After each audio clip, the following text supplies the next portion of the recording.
शलोम, आप सभी को जय मसीह की। प्रिय भाइयों बहनों, आज हम परमेश्वर के वचन के एक अद्भुत और अत्यंत मार्मिक भाग पर ध्यान केंद्रित कर रहे हैं। बाइबल में बिलाव गीत अध्याय 3 यह केवल एक दुख का वर्णन नहीं बल्कि आशा की चिंगारी है जो अंधकार में चमकती है।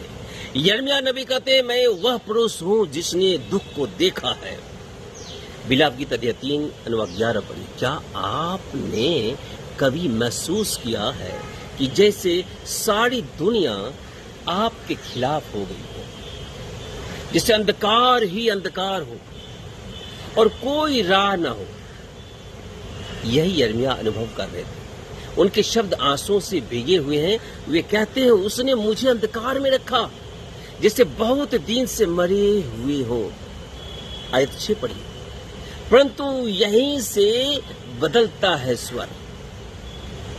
यही अध्याय बाइबल का वह हिस्सा है जिसमें सबसे गहरे दुख के बीच सबसे ऊंची आशा की घोषणा की जाती है। आयत 21 से यिर्मयाह कहते हैं, यह बात मैं अपने चित्त में लगाता हूं, इसी से मेरी आशा बनी रहती है।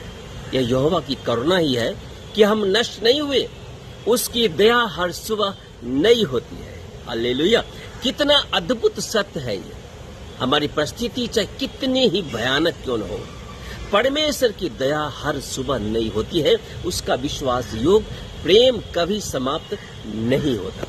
यह अध्याय सिखाता है कि जब हम अपनी आत्मा की गहराई से गिरते हैं तब भी परमेश्वर हमें पकड़ने को तैयार रहता है। यिर्मयाह स्वयं स्वीकार करते हैं कि उन्होंने पुकारा और परमेश्वर ने उनकी सुन ली। तू निकट आया जब मैंने तुझे पुकारा, तूने कहा मत डर। अब आयत 57 पढ़िए। क्या आज आप निराश हैं, अकेले हैं, टूटे हैं? विलाप गीत 3 कहता है, वह जो बैठकर चुपचाप प्रभु की बाट जो होता है वह धन है। यह अध्याय हमें सिखाता है कि दुख के बीच भी आशा मरती नहीं, क्योंकि परमेश्वर की करुणा कभी खत्म नहीं होती। अंत में यिर्मयाह गवाही देते हैं कि प्रभु न्याय करेगा, शत्रुओं का उत्तर देगा और अपने लोगों का उद्धार करेगा। यही हमारी आशा है।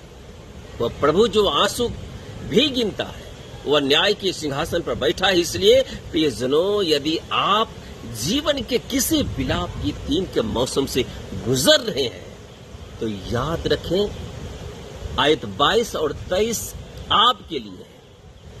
यहोवा की करुणा सदा बनी रहती है, उसकी दया कभी समाप्त नहीं होती, वे प्रतिदिन नई होती है। तेरी सच्चाई महान है। उठिए, आशा कीजिए और परमेश्वर की करुणा को थाम लीजिए, क्योंकि वही हमारा भाग है, वही हमारा आशा है।